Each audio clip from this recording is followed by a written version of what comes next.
Changes to the Great Lakes Water Quality Agreement, where restoration needs to happen now, and former Vice President Al Gore. Good evening, everyone, and thanks so much for joining us for Great Lakes Now. I'm Christy McDonald. A big day in Detroit as policy leaders and environmental activists engaged at Great Lakes Week. But it was the former Vice President who took center stage at the International Joint Commission meeting to address climate change affecting restoration of the Great Lakes. I find it useful to think of three factors that have caused this new relationship. Number one, of course, 100 years ago, the population of the earth was 1.6 billion people. Now it's 7 billion people. That's more than a 4 times increase in global population in a little more than 100 years. That's the second factor, technology.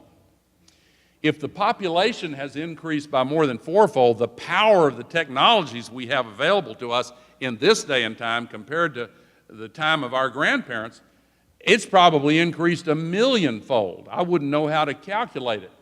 Well, the same thing, the same dramatic change in power is true in some of these new chemical compounds that are being developed. One of the other recommendations of this Joint Commission's report deals with the emerging special chemical threat. The third factor is the way we think about it. And I want to draw an analogy to illustrate the way we think about it. We have a challenge in our country and our civilization that is caused in part by short-term thinking. You can interpret the threats to the Great Lakes region. You can't interpret it just in terms of what's going to happen tomorrow. You've got to look longer term. And the same thing is true of the global climate crisis. The recommendations of this Joint Commission are interesting in that they point to the need for new laws and new multinational, multilateral approaches across jurisdictions at all levels to embody the implications of the findings and the identified remedies in a legal structure. Because you just can't say to people, okay, everybody, let's volunteer to cut down on the amount of phosphorus that's going into the Great Lakes. It doesn't work that way. This is a test of whether we can use our capacity for long-term thinking and then embody it in the rule of law with competent self-government. And the promise of this Joint Commission is based on those principles. And it has been successful because the people of the Great Lakes region in both nations have expressed their support for it. So I congratulate you on what you've done. But the key solution, both for the future of the Great Lakes and for the future of human civilization on Earth, is to think clearly about what our choices are, and to think boldly, and to make a moral decision that we're going to do the right thing. Thank you. An appreciative crowd here in Detroit. So joining me now to talk about the impact of the former Vice President's speech, Dr. Patrick Doran of the Nature Conservancy and Gary Wilson, commentator for the Great Lakes Echo. All right, gentlemen, so we had a chance to listen to the former Vice President. How did he do? And did he meet his audience here at Great Lakes Week? It was exciting to see him here. I took away 3 things he said. And he said it right up front that he defined crisis. We've been talking a lot about troubles and crisis, but he defined crisis both as a challenge and an opportunity. And right at the end there, he spoke about being bold. So that was good. I'd like to see him come here and put the Great Lakes into a global context. And he really challenged us to think long term, not just tomorrow, but think 10, 50, 100, 200 years down the road. He talked a lot about climate change and the interacting roles or impacts of climate change with all the other threats that we face. We know what good conservation is. We know what good restoration is. We need land protection. We need restoration of our natural systems. When we think about climate, we might need a little bit more, or we might need it in a little different place. So that's our challenge, and we need to get to people. Let's forget about the impacts for a second. We know that. It's been talked about. It's been discussed for years. The question I get when I go to people is, what are we going to do? And let's go out and do that good conservation work. And we're going to talk about those next steps. But Gary, what was your overall impression? Well, if he came here to fire up the troops, he exceeded expectations. He started slow. He made a lot of local connections, and he built to a strong, impassioned finish. And afterwards, I happened to be out in the hallway, and I overheard a conversation. I was on the periphery of it, of a couple of the seasoned executives that have been fighting these battles for a long time. And the essence of their message was, I feel energized. So if Mr. Gore wanted to do that, he succeeded very strongly there. There's one key point he brought out at the end, and I hope those same executives can hear it, and that is that our voluntary measures are not going to get the job done. We can do a lot of things, but if we're just strictly relying on voluntary measures, it won't work. We're going to have some strong regulations. Do you still think he has to battle people to talk about that, yes, indeed, climate change is happening? Do you still think that that's something that he's got to convince people? It's a challenge. That's what he is good at. But again, when I go around to people around the Great Lakes Basin and I ask, they're not talking so much about the impacts. They're asking questions about, what do I do? What do we do in our local municipality? What do I do with my forest? All right, so there's the loaded question. What do we do now? So if we have this on the table, okay, so how do we go forward after everyone's been sitting here in the same room for the last couple of days? How do you tackle this? You know, again, I think it's good conservation and good restoration and smart decisions, whether you're in Chesapeake Bay, the Gulf of Mexico, Puget Sound. There is good, solid conservation that will make our natural systems resilient to whatever changes those are. If those are changes in ice cover, if those are changes in rainfall events, if we have good conservation, riparian areas in place, if we manage our agricultural lands, if we have proper stormwater runoff, that's all good for conservation, and it's good not just for climate change, it's good for all the other impacts we care about. And I was just going to say, Gary, this is all kind of comes around full circle. It's not just climate change. It's not just invasive species. It's not just algae blooms. There's something that's interconnecting all of these things. Is there a disconnect that people don't quite get that? I think there is, and I think that'll be part of the charge of the executives here when they go back into their home turf, is to be inspired by Mr. Gore. He did a great job. They've got the local knowledge. They've got the regional knowledge that he probably doesn't have. And how do I translate that? How do I take it back to my local state, my local community, and use that to get people involved and deal with some of these issues that Mr. Gore could not deal with today. Patrick, is also one of the things we were talking about, publicity, and the fact that the former vice president came here today and spoke, really boosting, I guess, the cause for the Great Lakes, conservation for the Great Lakes, and putting it out in the public eye, which I think it's taken a long time to get these issues out there. Usually when I've seen Al Gore talk or seen him speak or read his books or movies, he's talking globally. He talks big scale, he talks bold, but to hear him come here and talk about the Great Lakes, and he knew the Great Lakes, he knew the impacts, he knew the value of the resource we have here. Hear him come and talk about that. It was exciting. And Patrick and I kind of fell into a bit of a conversation just a little while ago, very spontaneously. We were thinking, who besides Al Gore could you get to come here and talk about the Great Lakes and have such an impact? And we really didn't come up with anybody. There weren't a lot of names. No, there weren't. We were working for rock stars, movie stars. We came to Al Gore. Well, he had a very appreciative crowd here. They stood on their feet and they were clapping for him at the end. What people might take away from this, do you think that it can inspire them to do some things at home, or do you think that the public will still sit there and say, gosh, this all sounds okay, or maybe I can learn more, but I still have no idea what to do at home to even put a dent in some kind of climate change? I think a week like this here, where we have federal agencies, we have international folks here, we have conservation organizations, we have all these different kind of folks in the area talking together. We're breaking down some of those barriers. A couple of things I've really seen being pointed out is the role of education and talking and speaking to people, the role of getting information, having information in a standardized way, in a standardized currency in which we can talk to one another and translate across the borders, across agencies. So all of those things, that education, that information, the management of those things is very important. And real quick, Gary, the last word that perhaps there might still be debate about what is causing some of the climate change, but starting to move forward and saying there has been some changes. The lakes are changing and around the basin has changed, and that we have to move forward in dealing with that. He talked about that a little bit today with the intensity of the storms, and I think, sustaining the message, and the groups here have done a good job over the years of sustaining the message, and they just got more ammunition with Mr. Gore today. All right, Gary Wilson, Patrick Doran, thank you so much for joining me. I appreciate it. Well, the Vice President spoke about the approach to a global economy as well. It's also still connected to the approach to our environment. So tonight, we have a look at the economic benefits of Great Lakes restoration.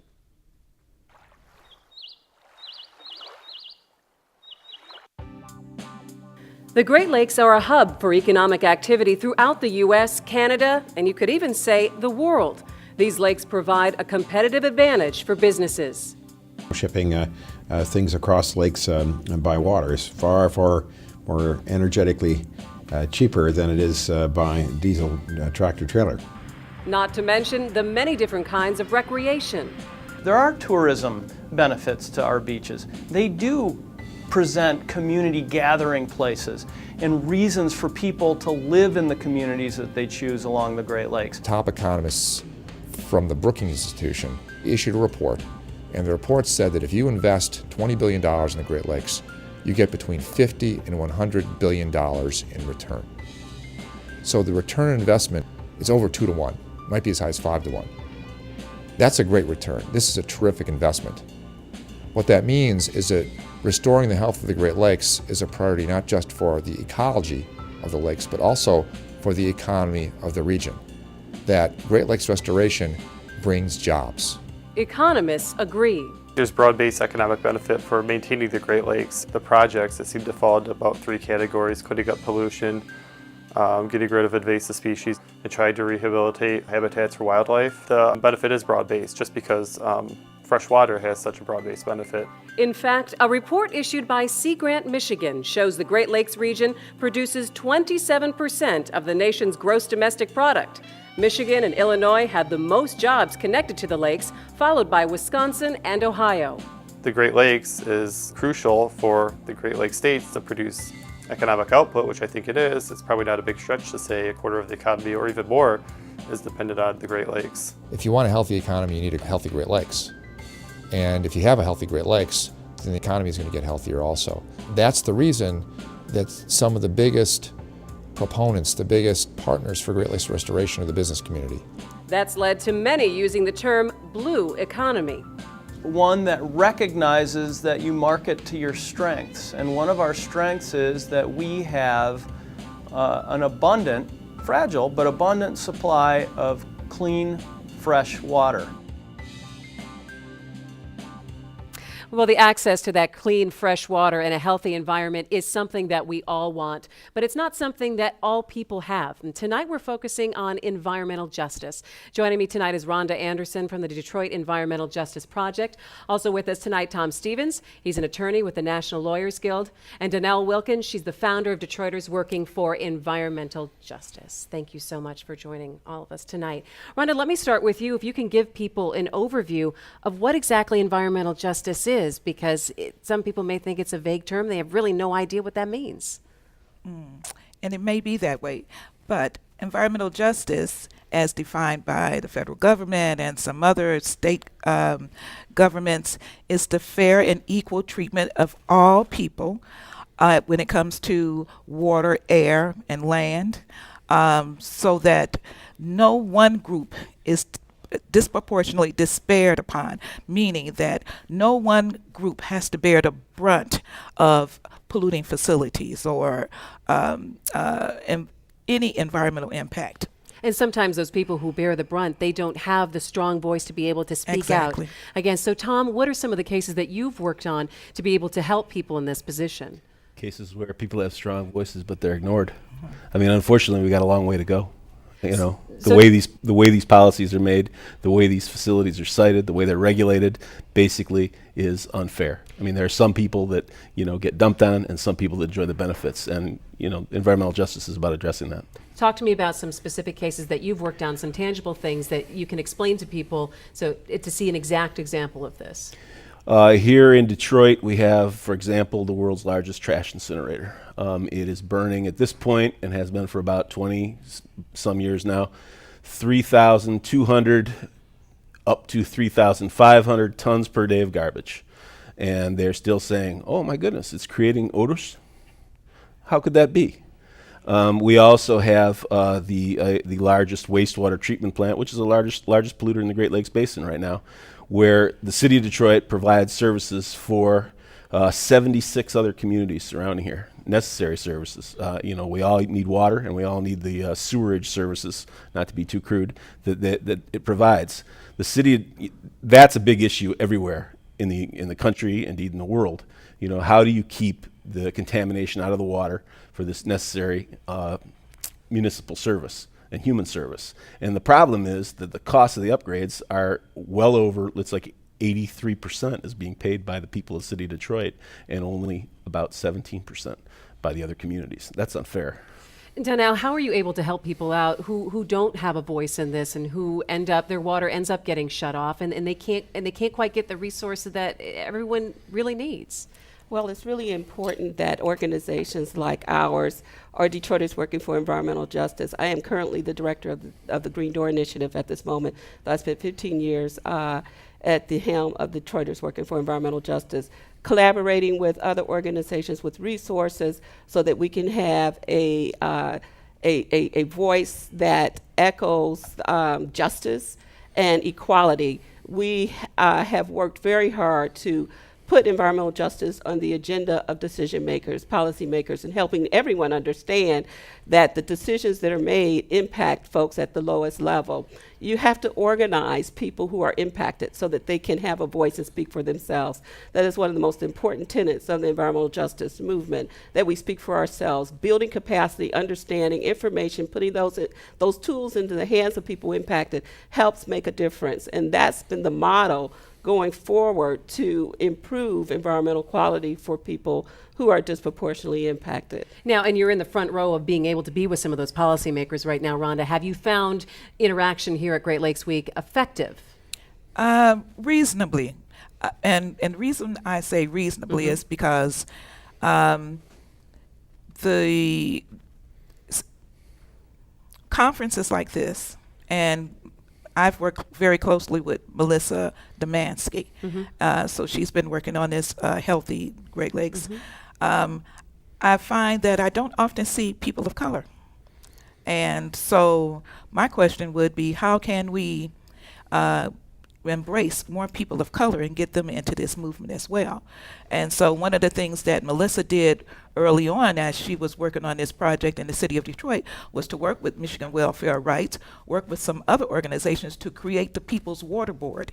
Because the question in the city was, why is it that my water rates continue to go up? And so by addressing that, it was also an opportunity to address the larger issues of the Great Lakes. And so you know that the city of Detroit has the only oil refinery in the state of Michigan, and that we bring in tar sands from Alberta, Canada. So you have that. You have the DTE coal power plant, which emits so much mercury. So these are the issues of the people in the city of Detroit. And by talking and embracing them, we can all work together to make the Great Lakes a better place. Now, there are issues like this, as you said, all around the Great Lakes Basin. So, Tom, let me ask you, have you found that the EPA or other federal agencies are doing enough to meet you, at least in halfway? No. The EPA was here just last month, and there was a national conference on environmental justice. And the overwhelming theme was that, the federal government and all the regulatory agencies have been absent from the field. I mean, there are laws in place. There are options for them to enforce them. And what we have instead is a situation where facilities are built and sited and operated in one kind of community where people are poor and where people are people of color, and they would never be tolerated in another community. I mean, what we're all looking for is the most healthy and sound and efficient way to deal with the inevitable side products of industrial life, right? And unfortunately, the way that those who make the decisions have chosen to do that is to find the poorest people and the people of color communities and dump them there. That's got to change. Have you been able to have a conversation in these past 2 days? You said that they met previously or came here. Have you been able to air your grievances, I guess, or at least have a conversation? These conferences are important to have such conversations, and education is critical, and getting the information out there is important. It's also important for us to remember that we got to change the system fundamentally. We got to change the way we live. It's not about, as Larry Summers said when he was at the World Bank, polluting in vastly underpolluted poor countries. It's about doing what's right for everybody. The level of inequality in this country is shocking. It has political consequences, it has economic consequences, it has environmental consequences, and it has public health and educational consequences. And you know what I mean. And now there's clearly the world is changing. There's people all over the world out in the streets complaining about this system, recognizing that it has to change, and it will change. And the conversation has been going on here. Danelle, I'm going to give you the last word tonight of what people need to take away from this. Well, I think it's really important, as my colleagues have stated, that the world and this country is looking at the Great Lakes. I think there's an opportunity to make certain that we have the conversations, that the conversations take place. And I would encourage people to do that. This is our moment. This is we have a friendly administration, actually, in the White House, and I think we need to take full advantage of that and put some pressure on the state agencies and the regional communities to make an improvement and to follow through on the things that's come out of this event. And we're glad that you're having the conversation here with us tonight. I appreciate you all being with us. Thank you very much. Thank you. You know, one of the biggest items of concern for the Great Lakes is happening in Lake Erie right now. Maybe you've seen the greenish slime. Algae blooms are the talk of the Great Lakes Week and how to tackle the problem.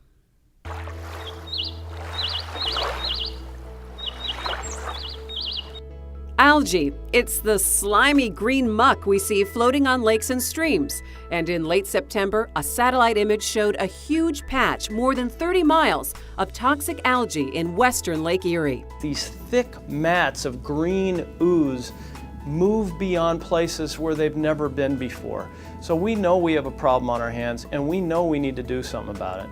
And do something about it is just what the state of Ohio has planned. Recently, the state announced 2 different agencies will study the problem: the Ohio Environmental Protection Agency and the State Department of Agriculture.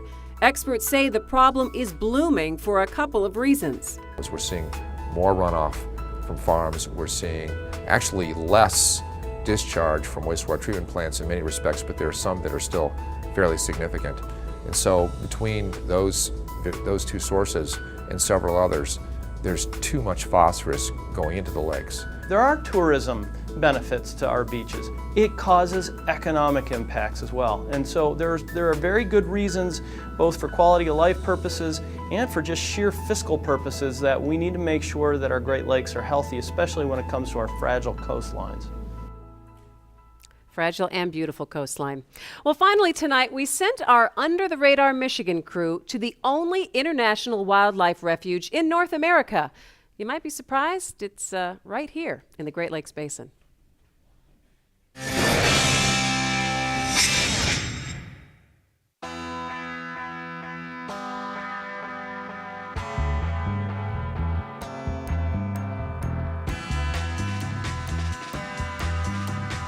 Hi, I'm Tom Dalton, host of the PBS television program Under the Radar Michigan. Did you know that the only international wildlife refuge on this continent is in Southeast Michigan? I live in Southeast Michigan. I've lived here all my life. I had no idea. I even have a TV show that's about nothing but Michigan. I'm so embarrassed.